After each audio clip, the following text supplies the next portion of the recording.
नमस्कार, मैं Sonali Kulkarni crime petrol सतर्क में आपका स्वागत करती हूँ। जब कोई इंसान चारों ओर खतरों से घिरा हो तो दो स्थितियां पैदा होती है, या तो वो उस खतरे से तबाह हो जाए या ऐसा साहस जुटाए जो कोई उदाहरण पेश करता हो। लेकिन ये कहानी एक तीसरी स्थिति की है, जिसमें अतीत और वर्तमान का एक ऐसा ताना बाना है जो सोचने पर मजबूर करता है कि क्या किसी के साथ ऐसा भी हो सकता है। मैं खुद से बहुत बातें करती हूँ, लेकिन लोगों की आवाज बनना चाहती हूँ। इसीलिए मैं अपने ये मोनोलॉग्स रिकॉर्ड करती हूँ। क्या मुझ में भी स्पार्क है? कहते हैं शब्द बहुत कीमती होते हैं, पर क्या लोग मेरे इन शब्दों की कीमत समझ पाएंगे?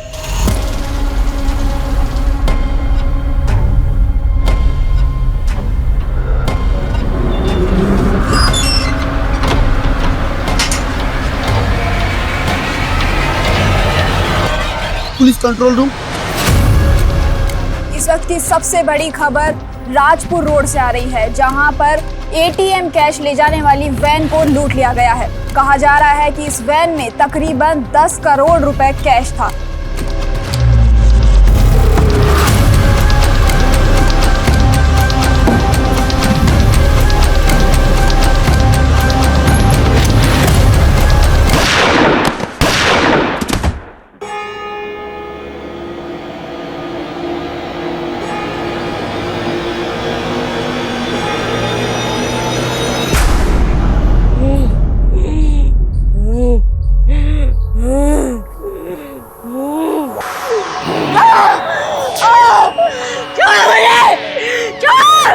बता कौन है तू? इस लड़की के अंदर कैसे घुसा? बोल कौन है तू?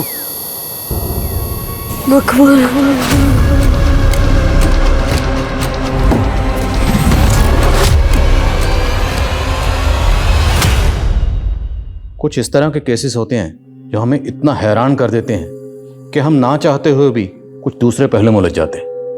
हर तहकीकात किसी भी विक्टिम के माजी या अतीत का रुख जरूर करती है। इस केस में हम मल्टीपल एंगल्स पे काम कर रहे थे, पर मुश्किल ये थी कि हम तय नहीं कर पा रहे थे कि हम सही दिशा में हैं या नहीं। हम खुद को चैलेंज कर रहे थे, पर हमारे सामने कुछ ऐसा आने वाला था जो हमारी आंखें खोलने वाला था। कट इट साउंड, ब्रेक के बाद करते हैं। श्योर।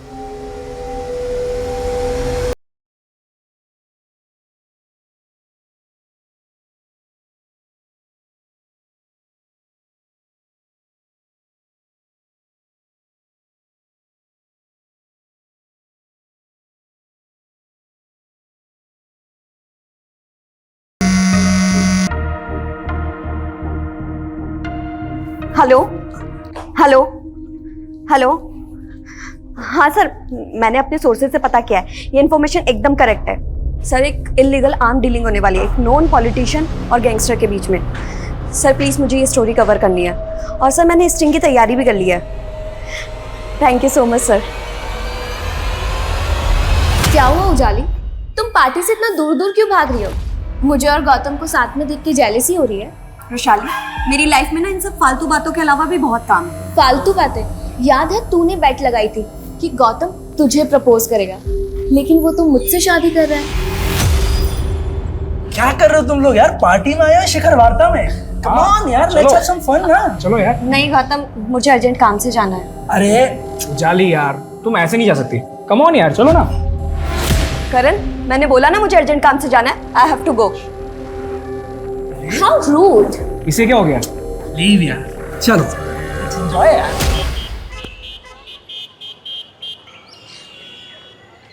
ये तीसरा कॉन्ट्रैक्ट हाथ से निकल गया है। I am damn sure company का कोई एम्प्लॉय हमारे कोटेशंस लीक कर रहा है। देखो, डिटेक्टिव करना है करो, मुझे कंपनी के हर एम्प्लॉय को इन्वेस्टिगेट करना है, समझे? पापा, ऐसा क्या हो गया आपके बिजनेस में कि आपको डिटेक्टिव करना पड़ रहा है? तेरा जर्नलिज्म क्या कम था? अब तो तेरे पापा भी ऐसी बातें करने लगे हैं कि सुनकर डर लगता है। मम्मा, अगर लाइफ में कुछ एक्साइटमेंट ना हो तो लाइफ जीने का मजा नहीं आता, है ना पापा? एक्साइटिंग की बच्ची, अपने मम्मी के कंसर्न को समझो। ये पत्रकारिता छोड़ और बिजनेस ज्वाइन कर ले। फिलहाल पापा मैं अपने जर्नलिज्म से बहुत खुश हूँ और हाँ मुझे चेंज करके फटाफट निकलना है कि स्टोरी कवर करनी है। मतलब तू एक और नया खतरा मोल लेने जा रही है? मम्मा कोई खतरा मोल नहीं ले रही हूँ मैं, इतनी क्यों टेंशन लेते हो आप? डोंट मेक अस फूल बेटा, आई नो तुम अंडर कवर बन के डिस्गाइज लुक में इधर उधर जाती हो और इस बार भी किसी मिशन पे जा रही हो।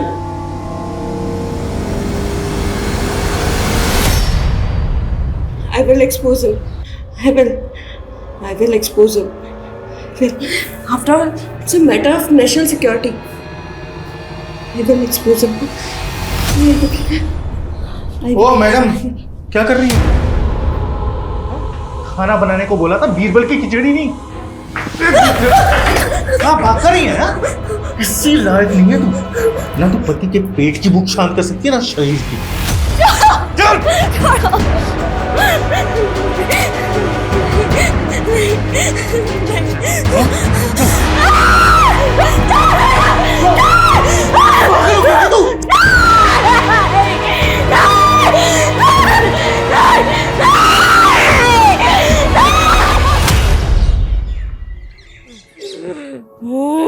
बाबा 1 महीने पहले मेरी इससे शादी हुई थी, लेकिन जब भी मैं इसके साथ संबंध बनाने की कोशिश करता हूँ ना, इसके अंदर भूत आ जाता है। बोल कौन है तू? इस लड़की के अंदर कैसे घुसा? बोल कौन है तू?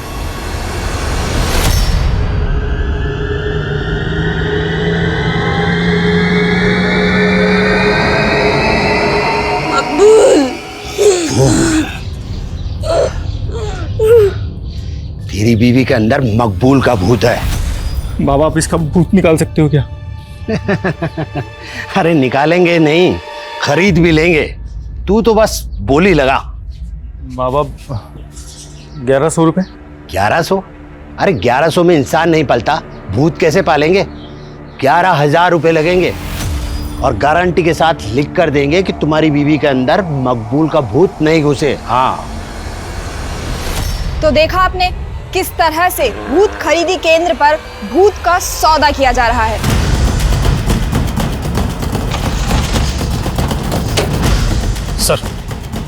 सर कोई इस लड़की को यहाँ अर्थी पे छोड़ गया। पूजा खोलो जरा।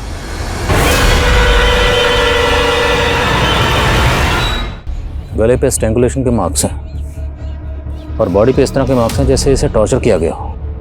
सर इसका मतलब लड़की को मार के इसकी लाश को यहाँ डंप किया गया। एरिया में जितने भी शमशान हैं सब जगह पता करो, शायद इस लड़की को लीड मिले। Yes sir.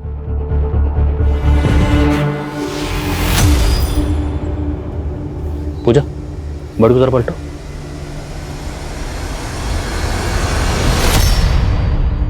तीन साल पुराना न्यूज़पेपर, कौन हो सकती है ये लड़की?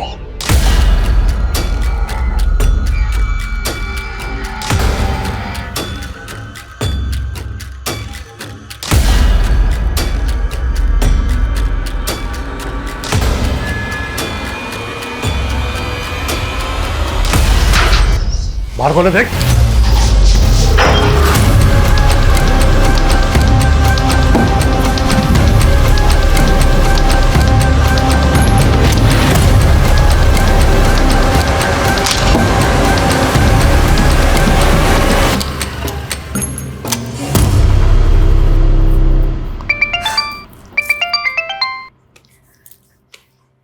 यस बॉस, काम हो गया। मैं अभी आपको फुटेज सेंड करती हूँ।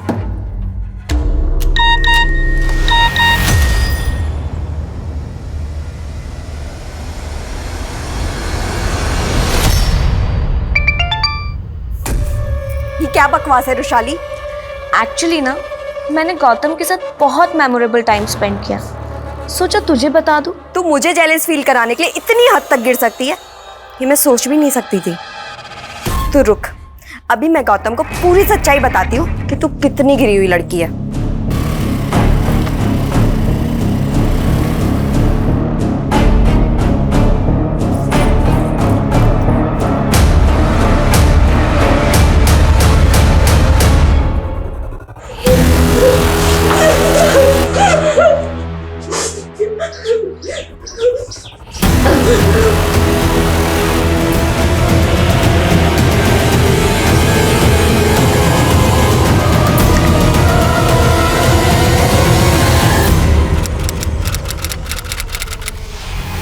सर, जिस लड़की की लाश हमें अर्थी पर मिली थी उसकी पहचान से जुड़ी कोई भी इंफॉर्मेशन नहीं मिल रही है और मिसिंग कंप्लेंट से भी कुछ पता नहीं चल रहा है। और सर, उस एरिया के आसपास सभी शमशान घाट में पता किया, वहां से भी कोई क्लू नहीं मिल रहा।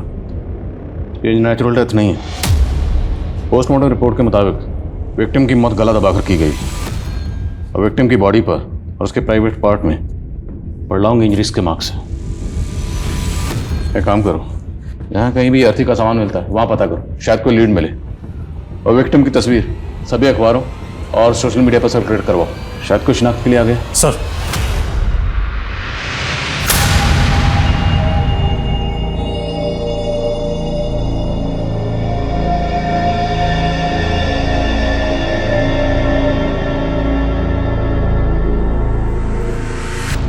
सुनीता, हाँ ये देख, ई न्यूज़ पेपर में क्या छपा है? ये अज्ञात लड़की की लाश वाला है। अरे नहीं, ये देख, ये जिंदगी वाला। ये सुरेंद्र श्रीवास्तव नाम का आदमी अपनी बेटी के लिए घर जवाई ढूंढ रहा है। हाँ तो अरे तो मतलब मैं चांस लेके देखूं? हो सकता है मेरी शादी उसकी बेटी से हो जाए। Hello, Kalanagar police station. आप कौन बोल रही हैं? सर, मैंने ही आपको फ़ोन किया था। जिस लड़की का फ़ोटो आपने अखबार में छापा था वो हमारी पड़ोसी है। वो अपने पति के साथ यहाँ रहती है, पर कुछ दिनों से उसके घर में ताला लगा है। सर, उस लड़की का और उसके पति का नाम क्या है? सर, उसके पति का नाम तो बंसी है, पर लड़की का नाम मुझे नहीं पता। वो पिछले महीने उसे शादी करके यहाँ पर लाया था।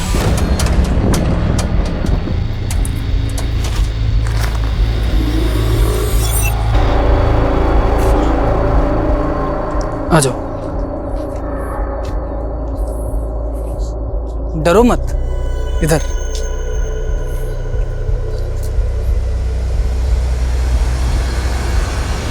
आपके पास उनमें से किसी का फ़ोन नंबर है? जी, उसके पति बंसी का नंबर है मेरे पास, पर वो बंद है नंबर। कोई बात नहीं, आप नंबर दीजिए। खुशबू नंबर। अनुज, ताला तोड़ो।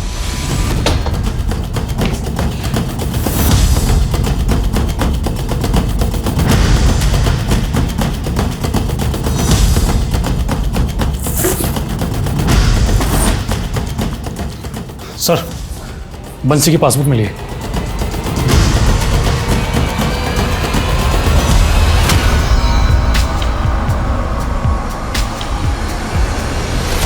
ये दोनों मियाँ बीवी में रिश्ता कैसा था? क्या बंसी अपनी बीवी को मारता पीटता था? सर, उनके रिश्ते के बारे में तो मैं ज़्यादा नहीं जानती। सर, वो लड़की घर से बाहर ही नहीं निकलती थी, काफ़ी डरी डरी भी रहती थी वो।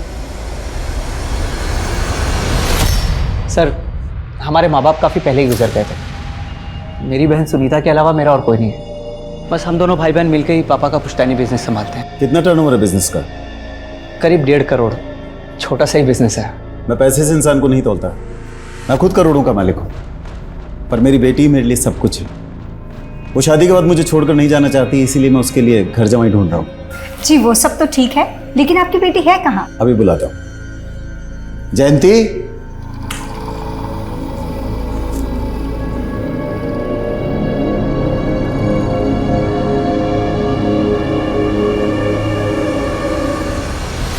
सर, बंसी की ट्रांजैक्शन से पता चला है कि उसके अकाउंट में चौधरी ट्रांसपोर्ट से फंड ट्रांसफर होता था। मैंने चौधरी ट्रांसपोर्ट में पता किया, वो वहाँ पे एक ड्राइवर था और उसकी कंपनी वालों का कहना है कि 11 दिन पहले वो पंजाब एक डिलीवरी लेकर गया था, लेकिन अभी तक लौटा नहीं है। पता करो पंजाब में कहाँ गया था और इस वक्त वो कहाँ है। Okay sir. सर, एक लोकल चैनल न्यूज़ की क्लिप में वो लड़की दिखाई दे रही है जिसका मर्डर हुआ था।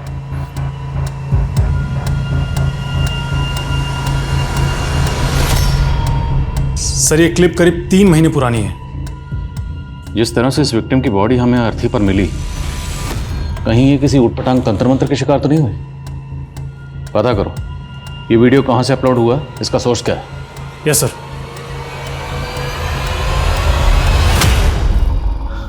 बेटा, शादी पक्की करने से पहले मैं तुमको अपने परिवार की एक रस्म के बारे में बताना चाहता हूँ। पापा अभी सब रहने दीजिए ना। अब बेटा, रस्म है तो निभानी तो पड़ेगी ना। नहीं नहीं, प्लीज़ बताइए ना क्या रस्म। बेटा, रस्म ये है कि हमारे यहाँ लड़का जब घर जमाई बन के आता है तो वो दहेज लेकर आता है। वैसे यहाँ भगवान का दिया सब कुछ है, पर तुम 11 लाख रुपए नकद दे देना। उस पैसे से मैं तुम दोनों के नाम से दान पुण्य कर दूंगा। देखा, मुझे पहले ही लगा था अखबार में घर जमाई का ऐड देने वाले लोग फ्रॉड होते हैं, और अब अगर इन्हें पैसे दे दिए तो ये हमें चपेट लगा के निकल जाएंगे।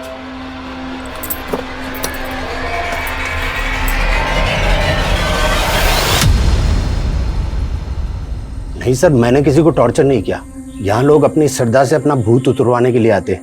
जिस लड़की का तूने भूत उतारा था ना, उसका रेप हुआ और कत्ल हुआ। अब सीधा सीधा ये बता कि तेरा इसमें क्या लेना देना, वरना तेरा भूत उतार दूंगा। सर आगे कुछ मत बोलिए सर, ये लड़की 3 महीने पहले यहाँ आई थी, इसका मर्डर हो गया तो मैं क्या कर सकता हूँ सर? ये लड़की यहाँ पर अकेली आई थी? नहीं सर, इसका पति से यहाँ लाया था। पति? अनुज, इस आदमी के साथ आई थी? नहीं सर, ये नहीं, कोई दूसरा आदमी था। दूसरा आदमी? हाँ सर।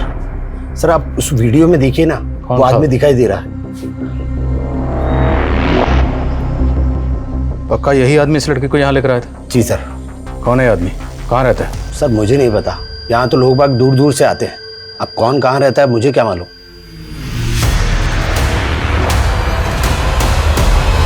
कहा जा रहा था उजाली पे किसी मकबूल नाम के भूत का साया था, लेकिन ये मकबूल वाकई कोई भूत था या ये गुनाहों को छिपाने का कोई षड्यंत्र था। एक तरफ कहा जा रहा था कि उजाली बंसी की पत्नी थी, लेकिन अब पता चला था कोई निरंतर भी उसका पति था। लेकिन उजाली की मौजूदा जिंदगी का परिवेश उसके अतीत से एकदम अलग था। उजाली एक बिजनेस फैमिली से ताल्लुक रखने वाली एक पढ़ी लिखी लड़की थी जो 3 साल पहले तक मीडिया से जुड़ी थी, लेकिन उसका अतीत कई चौंकाने वाले कड़ियों से जुड़ा था, जिसका एक पहलू उजाली की दोस्त रुशाली का मर्डर था।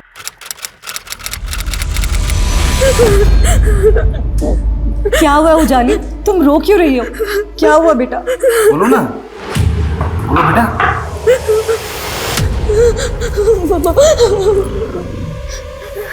ले चलो इसे। कहाँ ले जा रहे हो उसे? नहीं उजाली,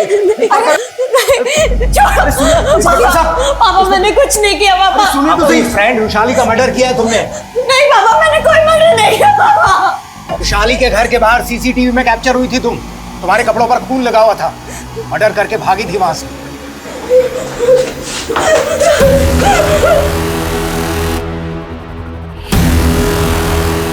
डालो गाड़ी में से। नहीं पापा, मैंने कोई मर्डर नहीं किया। पापा प्लीज नहीं, पापा। उजाली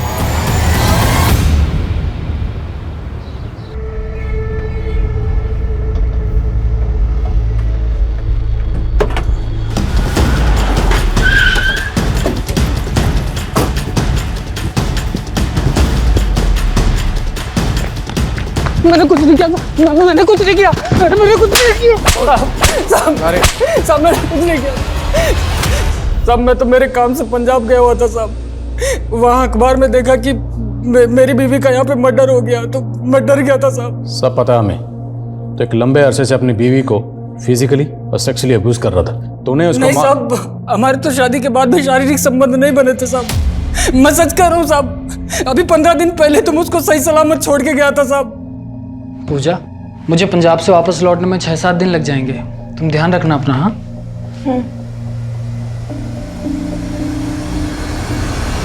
साहब, आप चाहे तो पता कर लीजिए, मैं पिछले 15 दिन से पंजाब में ही था साहब। मैंने पूजा को नहीं मारा साहब। तुम्हारी बीवी का नाम पूजा है? हाँ साहब। कहाँ की रहने वाली थी? परिवार में कौन कौन है? उसके परिवार का कुछ पता नहीं था साहब। तेरी बीवी थी तो कहाँ की रहने वाली थी? परिवार में कौन कौन है? तुझे कुछ नहीं पता? दरअसल वो मेरे दोस्त की बीवी थी साहब। क्या? हाँ साहब, उसका पहला पति उसको बहुत मारता था साहब। 1000 रुपए खर्च किए तुझे मैंने, लेकिन तू वैसी की वैसी नहीं। अभी मैं उतार दूं तेरा। ये क्या कर रहा है निरंतर? वो मेरी बीवी है ना, तू कौन होता है बीच में बोलने वाला? हो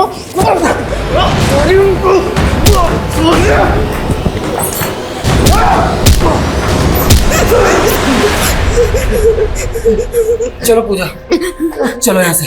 वो कभी ना चाहता तो पूजा को कहीं भेज देता साहब, इसलिए मैं उसे बचा के अपने साथ ले आया साहब।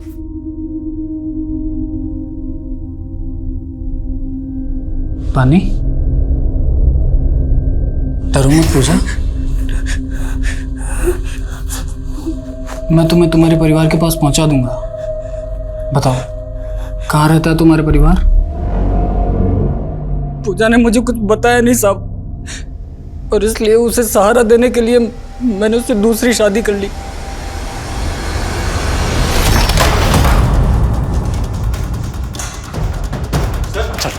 चल हुआ क्या सर? लेके जाओ सर। एक बात तो सुनो सर लेकिन हुआ क्या है?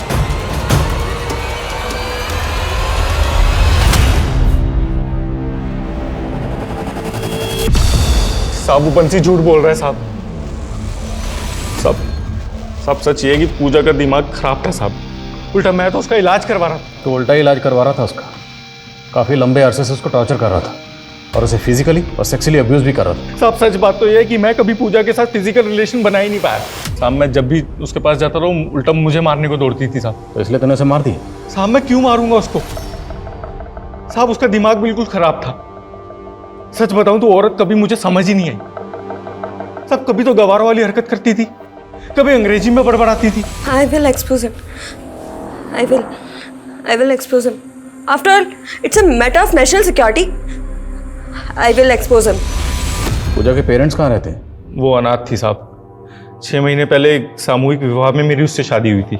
सामूहिक विवाह? हाँ साहब वो मुकेश नाम का एक सामाजिक कार्यकर्ता है, उसने ही हमारी शादी कराई थी। ये लीजिए, हमारा एनजीओ 21 अनाथ लड़कियों की शादी करवा रहा है और मैंने सुना है कि तुम्हारी भी शादी नहीं हो रही है।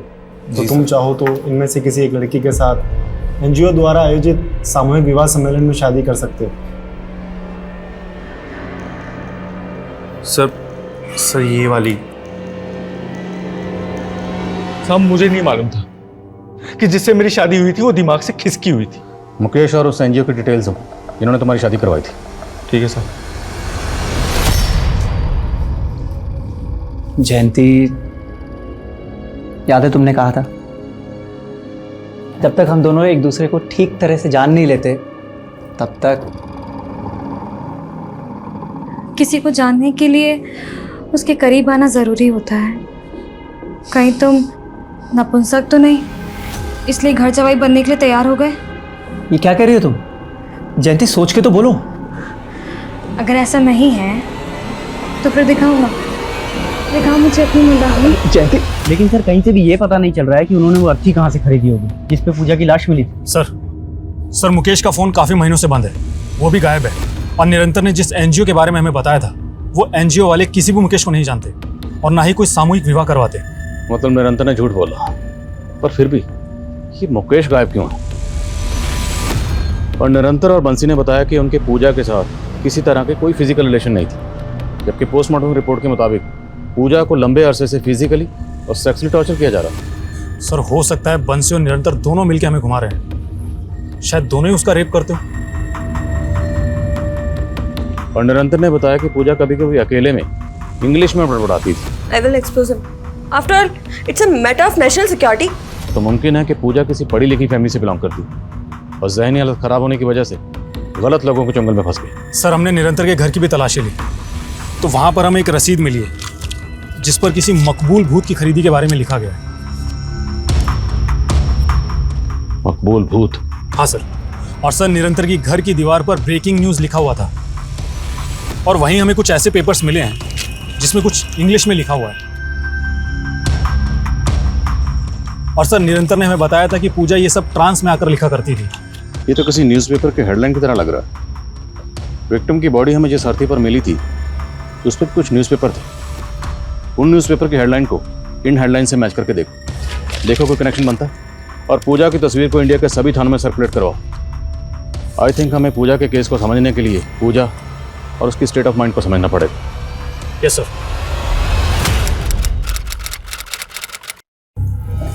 सर मैं एक जर्नलिस्ट हूँ और मैं एक सीक्रेट मिशन पर काम कर रही थी। रुशाली केस में मुझे ज़बरदस्ती फंसाया जा रहा है ताकि मुझे मेरे केस से दूर किया जा सके। कहानियां सुनाकर तुम हमें नहीं उलझा सकती।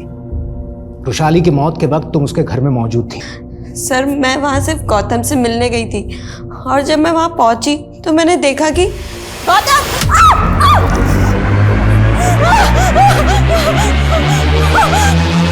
और इसी वजह से मेरे कपड़ों पर खून लग गया और कपड़ों पर खून लगने की वजह से मैं घबरा गई। मुझे कुछ समझ नहीं आया, मैं अपने घर चली गई। बस मैंने ये गलती कर दी। मुझे उसी वक्त आप लोगों को कॉल करना चाहिए था। लेकिन किया नहीं। ये तुम्हारा मोबाइल भी चेक करवाया हमने। ये वीडियो दिखा के ब्लैकमेल कर रही थी ना तुम रुशाली को? नहीं सर, बल्कि ये वीडियो रुशाली ने खुद मुझे भेजा था। झूठ मत बोलो। तुम्हारे खिलाफ गौतम ने भी स्टेटमेंट दिया है। सर एक बार पहले उजाली ने मुझे प्रपोज किया था, लेकिन मैंने उसे क्लियर कर दिया था कि मैं रुशाली से प्यार करता हूँ। इसी जेलसी के चलते तुमने रुशाली का मर्डर? नहीं सर, ट्रस्ट में मैंने किसी को नहीं मारा है, मैंने किसी का खून नहीं किया है सर। बेटा एनजीओ तो क्या, तो जिस मोहल्ले में रहता है ना, वहां भी आज तक कोई सामूहिक विवाह नहीं हुआ है। पूजा को कहां से लाया था बोल? सब मुकेश लाया था पूजा को मेरे पास। कहां से लाया था? साहब 51,000 रुपये में खरीदा था मैंने मुकेश से पूजा को साहब, लेकिन मेरी कोई गलत मंशा नहीं थी साहब। मेरी शादी नहीं हो रही थी और मुझे अपना घर संभालने के लिए एक औरत चाहिए थी। तो ये मकबूल कौन है? साहब वही तो वो भूत है जो पूजा में घुसा था। निरंतर और चिराग बाबा मकबूल को भूत बता रहे हैं। तो जब पूजा तुम्हारे साथ रह रही थी, पूजा ने कभी भी तुम्हारे सामने इस मकबूल का जिक्र किया था? मकबूल? नहीं सर, लेकिन अक्सर वो नींद में बहुत बेचैन हो जाती थी सर। नहीं छोड़ो, नहीं नहीं छोड़ो मुझे, छोड़ो पूजा, पूजा क्या हुआ? पूजा नींद में यासिर का नाम बड़बड़ाती थी, तो आपने कभी किसी यासिर को पूजा के साथ देखा था? मुझे नहीं पता ये यासिर और मकबूल कौन है, लेकिन कुछ तो बहुत बुरा हुआ था सर पूजा के साथ, जिससे उसकी दिमागी हालत इतनी बिगड़ गई। मकबूल और यासिर, ये दोनों कौन हैं, कहाँ के रहने वाले हैं, कोई नहीं जानता, और ना ही इन दोनों को किसी ने देखा है। और अभी तक की तहकीकात के मुताबिक मुकेश ही वो आखिरी शख्स है जो पूजा को यहाँ लाया था। तो मुकेश के कॉल रिकॉर्ड चेक करो, और चेक करो कि उसमें मकबूल और यासिर का कोई नंबर मिलता है। Yes sir.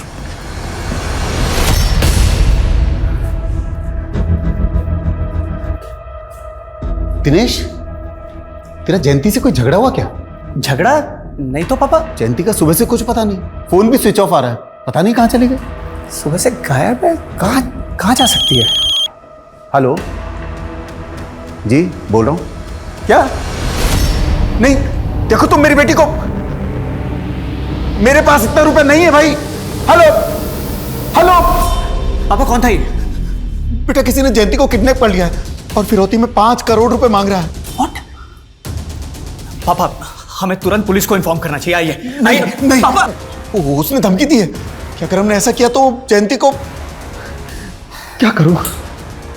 कितना भी जोर लगा लूं पर 2 करोड़ से ज्यादा का इंतजाम नहीं कर सकता मैं। तो कुछ करना बेटा। पापा मैं इतने पैसे। बीवी है वो तेरी, अरे अपनी बीवी के लिए इतना नहीं कर सकता? किडनैपर ने हमें केवल 24 घंटे की मोहलत दी है बेटा। पापा आप फिक्र मत कीजिए, मैं कुछ करता हूं। सर मुकेश के सीडीआर में किसी यासिर और मकबूल का नंबर नहीं मिला है, बल्कि उसके सीडीआर में कई फेक आईडीज के नंबर्स हैं। अगर मुकेश ने पूजा को किसी को बेचा था तो जाहिर है वो सेक्स रैकेट और ह्यूमन ट्रैफिकिंग से भी जुड़ा होगा। एक काम करो, एरिया के जितने भी ब्रोथल सब जगह चेक करो और ह्यूमन ट्रैफिकिंग से जुड़े केसेस स्टडी करो, शायद इस मुकेश की कोई लीड मिले। Yes sir. सर हमें सर कानपुर पुलिस से पूजा की एक इन्फॉर्मेशन मिली। उनका कहना है कि ये लड़की पूजा नहीं बल्कि उजाली नाम की एक जर्नलिस्ट थी सर, जो किसी रुशाली नाम की लड़की के मर्डर केस में प्राइम सस्पेक्ट भी थी। और सर ये उजाली उस मर्डर केस में बेल पर थी, जिसके बाद से वो फरार है। तब से कानपुर पुलिस इसकी तलाश कर रही है। तो मतलब हमारे केस की विक्टिम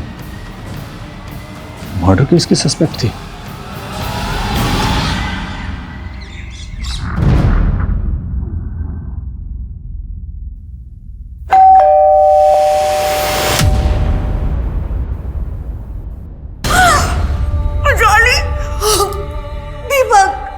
आप जानते थे कि 3 साल से आपकी बेटी उजाली कहाँ रह रही थी? सर मैं तो खुद पिछले 3 साल से इसको ढूंढ रहा हूँ, लेकिन ये एक मर्डर केस में एब्सकॉन्डिंग है, राइट? मेरी बेटी बेकसूर थी, कोर्ट ने उसको जमानत भी दी थी।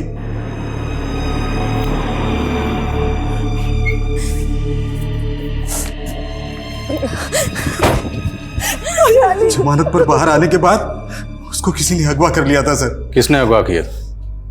कौन था वो? ये तो नहीं मालूम, लेकिन उसके साथ साजिश हुई थी। हमने उसकी मिसिंग कंप्लेंट भी पुलिस में लिखवाने की कोशिश की थी सर, लेकिन पुलिस ने हमारी कंप्लेंट तक दर्ज नहीं की उल्टा उस पर फरार अपराधी का टैग लगा दिया सर। कहीं ऐसा तो नहीं कि मर्डर चार्जेस से बचाने के लिए आपने खुद ही अपनी बेटी को कहीं भेज दिया छुपने के लिए? नहीं सर, मैं तो पिछले 3 साल से उसकी तलाश में था। मैंने सपने में भी नहीं सोचा था कि एक दिन उसकी मौत की खबर सुनने को मिलेगी। आपकी बेटी उजाली पूजा बनकर कोटा में इन लोगों के साथ में रह रही थी। इनमें से किसी को जानते हैं आप? नहीं। उजाली मर्डर केस अब 3 साल पहले हुए रुशाली मर्डर केस के रहस्य उजागर कर रहा था, जिसमें पुलिस की जांच को दोहरे मापदंडों में उलझा के रख दिया था। उजाली ने 3 साल पहले रुशाली का मर्डर किया था या नहीं, इसके साथ पुलिस को यह भी पता करना था कि उजाली की जिंदगी में मुकेश, निरंतर और बंसी कैसे आए और मकबूल और यासिर कौन थे। आखिर उजाली का उनसे क्या वास्ता था।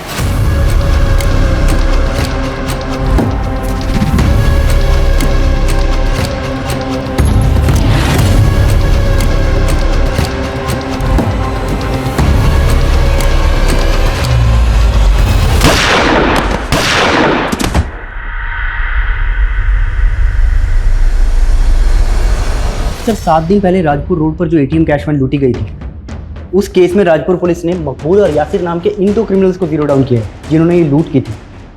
सर हमारे केस में भी तो मकबूल और यासिर यही दोनों नाम सामने आए और अब राजपुर पुलिस इन दोनों को ढूंढ रही है। पर हमारे केस में जो यासिर और मकबूल के नाम सामने आए हैं उन्हें किसी ने देखा नहीं, उनके सिर्फ नाम सामने आए थे। अब ये महज इत्तफाक है कि इन दोनों के नाम भी सेम हैं। क्या ये दोनों वही हैं? राजपुर पुलिस से कांटेक्ट करो और पता करो क्या इन दोनों का हमारे केस से कनेक्शन बैठता है। साहब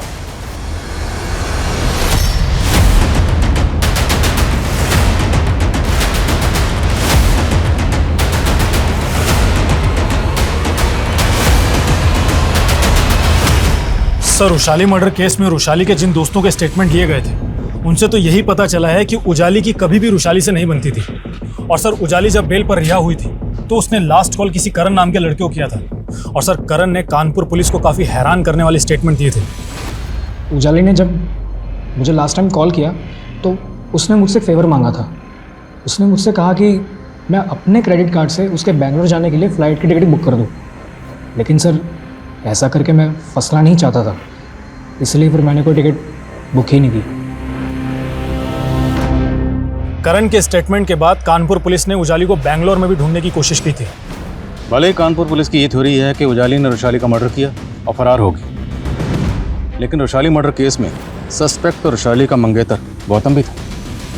अब चूंकि उजाली कहीं गायब होगी तो सारा शक उसी पे आ गया और गौतम को मिल गई क्लीन चिट। तो सर, उजाली को गायब करने में गौतम का भी हाथ हो सकता है? मुमकिन है, या ये भी मुमकिन है कि उजाली खुद ही कहीं गायब हो गई और वो पागलपन वो सिर्फ महज उसका एक ड्रामा। आई थिंक हमें रुशाली मर्डर केस से जुड़े लोगों को भी इन्वेस्टिगेट करना चाहिए। हो सकता है उन्हीं में से किसी ने उजाली को गायब किया और उसका मर्डर भी कर दिया। नेताजी, वो जर्नलिस्ट उजाली, उसके मर्डर केस वाली पुलिस अब रुशाली मर्डर केस में दिलचस्पी ले रही है। कहीं ऐसा ना हो कि वो उजाली का लिंक ढूंढते ढूंढते हम तक पहुंच जाए। सर उजाली 3 साल से गायब थी। अब अगर उसकी लाश मिली है तो इसका मतलब ये तो नहीं कि उसने रुशाली का मर्डर नहीं किया होगा। एक बात बताओ, तुम और रुशाली दोनों लिव इन रिलेशनशिप में थे ना? हाँ सर। तो उजाली के फ़ोन पर तुम्हारा और रुशाली का एक वीडियो मिला था, जो भेजा तो गया था रुशाली के फ़ोन से, पर हो सकता है वो वीडियो तुमने भेजा ताकि उजाली को फंसा सको। नहीं सर, मैंने ऐसा कुछ भी नहीं भेजा था। वो लड़की एक क्राइम रिपोर्टर थी। हो सकता है उसके क्रिमिनल्स के साथ कनेक्शन रहे हो जो उसे 3 साल से प्रोटेक्शन दे रहे थे। तो मतलब तुम उन क्रिमिनल्स को जानते हो? नहीं सर, मैं तो बस वो कह रहा हूँ जो यहाँ के लोकल न्यूज़पेपर्स में छपा था उजाली के गायब होने के बाद। और सर, खबरी से एक इन्फॉर्मेशन मिली है। मुकेश एक लड़की का सौदा करने के लिए दौलतपुर आने वाला है। उठाओ सर। Yes sir. अरे और कितना वेट कराएगा? कब से वेट कर रहा हूँ, लड़की कब आएगी? हाँ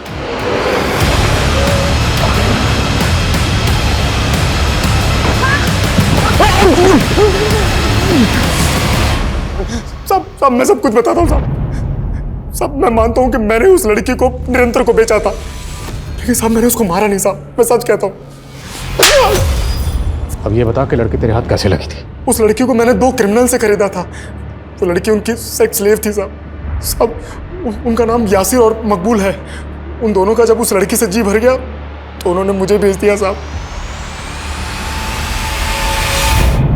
क्या यही दोनों मकबूल और यासिर हैं? हाँ साहब, यही दोनों हैं।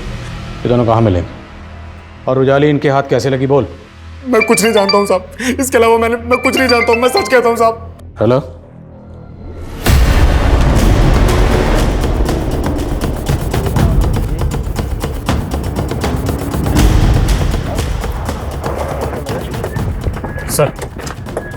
सर एक राहगीर ने इस लड़की की लाश को देखा और उसके बाद हमें फ़ोन किया।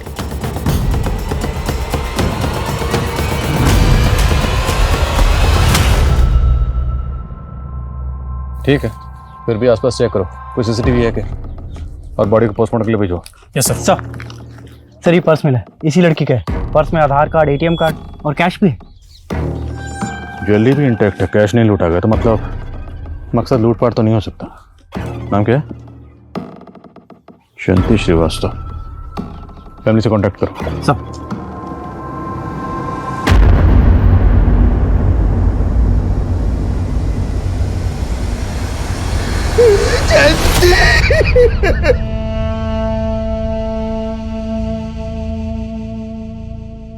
सर पक्का मेरी बेटी का मर्डर मेरे दामाद ने करवाया सर, और उसी ने मेरी बेटी का किडनैप भी करवाया था। तो जब आपकी बेटी किडनैप हुई थी तब आपने पुलिस कंप्लेंट क्यों नहीं की? मुझे किडनैपर ने धमकी दी थी सर। मैं सब कुछ वैसे ही करता रहा जो मेरा दामाद मुझे बोलता रहा। उल्टा उसने मेरा भरोसा जीतने के लिए 5 करोड़ की फिरौती में से 1.5 करोड़ रुपए का इंतजाम भी किया, और उसके बाद वो रुपए लेकर गायब हो गया सर। आपके पास आपके दामाद की कोई तस्वीर वगैरह है? हाँ सर, ये मेरा दामाद दिनेश और ये उसकी बहन सुनीता। मैं इनके घर भी गया था सर, पर पता चला ये लोग किराए के मकान में रहते थे, वहां से खाली करके जा चुके हैं सर। कोई बात नहीं, जहाँ पे आपका दामाद किराए पर रहता था वहाँ का एड्रेस दीजिए और उसके अनुज एड्रेस आप जाइए इनके साथ। अंसारी। सर राजपुर पुलिस को मकबूल और यासिर की लाश मिली, लेकिन सर उन्हें उनके पास से लूट का पैसा नहीं मिला। ये कोई बड़ा गेम है। मकबूल और यासिर को इसलिए मारा गया ताकि हमें पता ही ना चले कि उजाली उनके जंगल में कैसे पहुंचे। ये जो भी है, उजाली की प्रेजेंट लाइफ या उसके 3 साल पहले की ज़िंदगी से जुड़ा हो सकता है। एक काम करो, राजपुरा पुलिस से यासिर और मकबूल दोनों की डिटेल्स निकलो। Okay sir. क्या आपने सच में 3 साल पहले उजाली को इस केस से बचाने के लिए कहीं छुपा दिया था? ये क्या बोल रही हो तुम सुमन? अगर आप उसे बचाना चाहते थे तो फिर उसका मर्डर कैसे हो गया? किसने मारा उसे? किसने मारा मेरी बच्ची को? हाँ ठीक है, जैसे पता चलता मुझे बता। सर मैं जयंती के फादर को जयंती की ज्वेलरीज और कैश हैंड ओवर कर रहा था तो उन्होंने उसमें से रिंग लेने से मना कर दिया।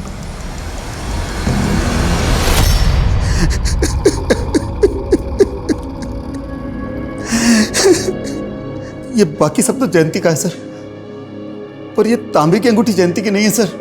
लेकिन ये अंगूठी तो आपकी बेटी की उंगली पर ही मिली है। पर जयंती तांबा पहनती नहीं थी, उसे ज्योतिषी ने मना किया था। अगर जयंती तांबे की रिंग नहीं पहनती थी तो फिर ये तांबे की रिंग उसकी उंगली में कैसे आई?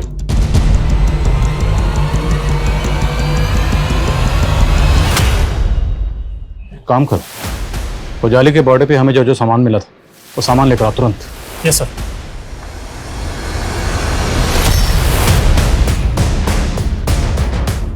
Exactly same. अब क्या ये महज इत्तेफाक है कि दोनों विक्टिम्स ने सेम अंगूठियाँ पहनी हुई थी, या फिर इन दोनों केसेस की कहानियाँ इन दो अंगूठियों में कहीं छुपी हुई? तो मतलब जयंती और उजाली का केसेस आपस में कनेक्टेड है और पूरे चांसेस हैं कि दोनों का कातिल कोई एक ही है। दिनेश और सुनीता की लीड? सर फिलहाल तो उन दोनों के बारे में कुछ भी पता नहीं चल रहा है।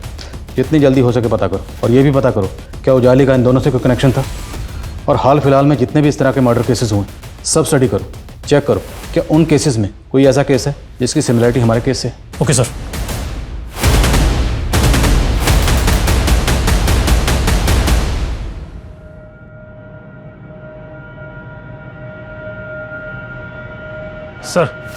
सर मैंने रुशाली और उजाली के कॉलेज टाइम के कई दोस्तों से पूछताछ की। सर पूछताछ में एक नया ही एंगल सामने आया जो कि करण के खिलाफ जाता है।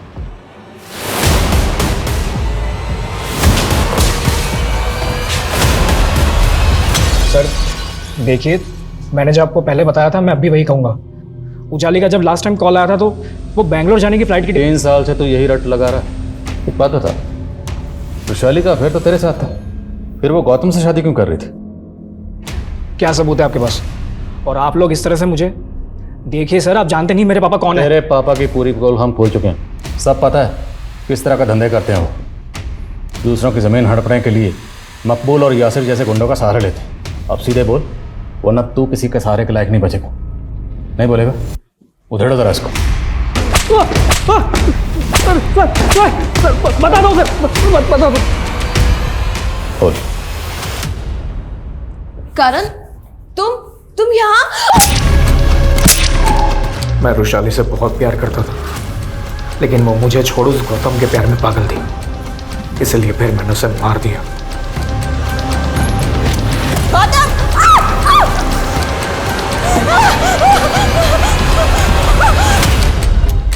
सर फिर उजाली जमानत पे बाहर आई और अपने आप को इनोसेंट साबित करने के लिए वो मुझ पे शक करने लगी। उसने मुझे फ़ोन पे धमकाया कि वो मुझे फंसा देगी, और ऐसा कुछ हो इससे पहले ही मैंने उसे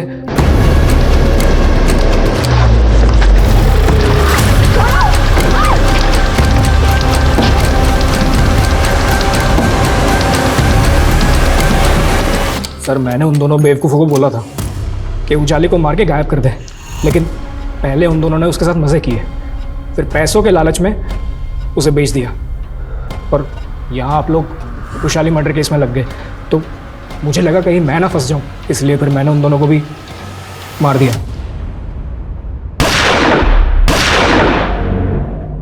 मैं मानता हूँ कि मैंने रुशाली को मारा था, पर उजाली 3 साल से कहाँ है मुझे नहीं पता।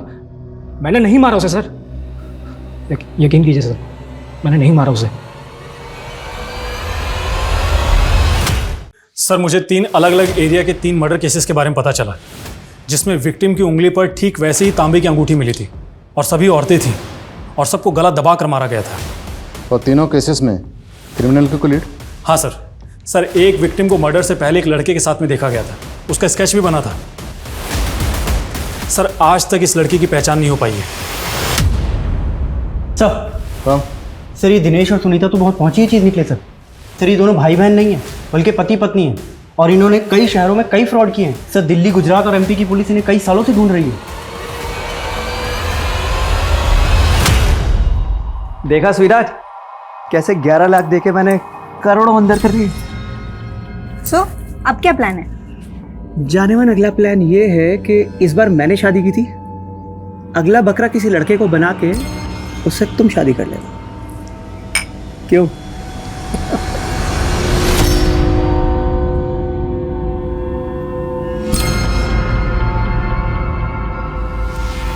क्या कर रहा है तू? मुझे शादी करनी है, मेरी शादी करवा दो, वरना मैं ना इधर से कूद जाऊंगा मैं। पागल हो गया तू? दिमाग खराब हो गया तेरा? इस स्केच को अच्छे से देखो, इस आदमी को जानते हो? साहब इसको तो मैं जानता हूँ, इस पे भी भूत आता था। जब मैं बंसी के घर जाता था उसे मिलने, तो इसकी बहन ने ही मुझे चिराग बाबा के बारे में बताया था। बहुत घुमा लिया तूने हमें, बोल कहाँ है तेरा भाई?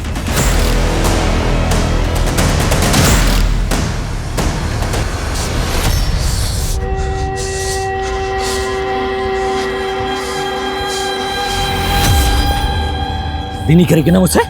शादी नहीं करेगी मुझसे? शादी नहीं करेगी? शादी नहीं करेगी? नहीं करेगी?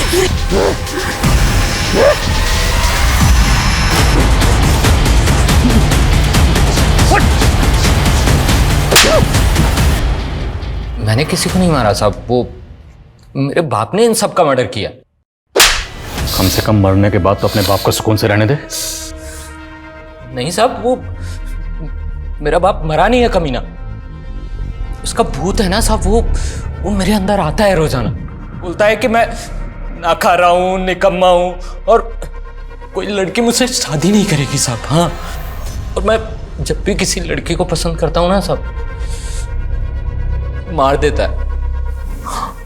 वो पूजा है ना साहब, उसको भी मेरे बाप के भूत ने मार दिया। तूने बताया नहीं ना मुझसे शादी कब करने वाली है? मैं तेरे लिए सगाई की अंगूठी भी लेकर के आऊँ। बोल ना। छोड़ो मुझे।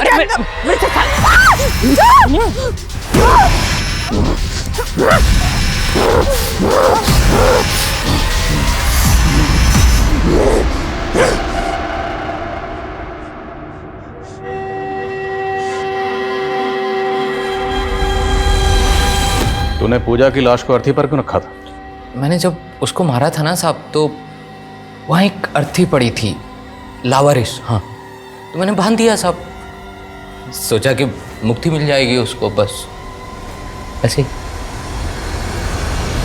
और जयंती, उसको क्यों मारा? उसके बाप ने इश्तिहार दिया था शादी का, और जब मैं पहुंचा ना वहां पे तो शादी हो चुकी थी साहब। फिर मैंने एक दिन देखा कि उसका जो पति है ना साहब, वो उसको है ना कार से बीच रास्ते में छोड़ करके भाग गया था।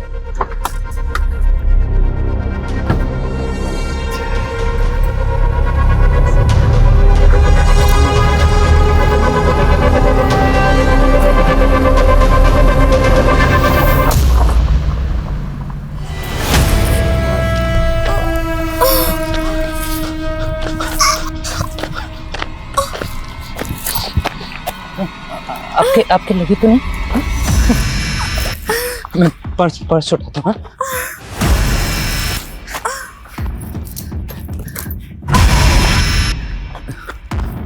पति था ना तुम्हारा? हाँ?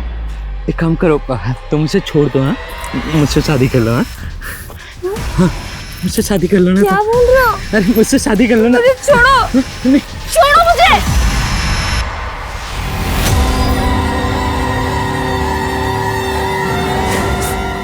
मेरे अंदर है ना वो मेरे बाप का भूत आ गया।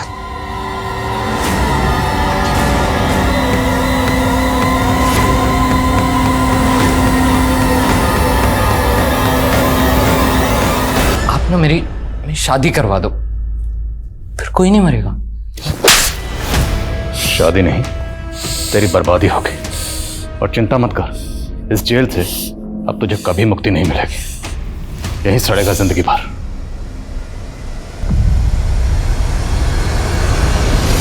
Ready? Shall we take? Yeah, ready? Roll. Rolling.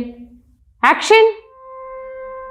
हर जुर्म का कोई ना कोई आफ्टर इफेक्ट जरूर होता है, जिसका असर विक्टिम के साथ साथ उसके घर वालों को भी भुगतना पड़ता है।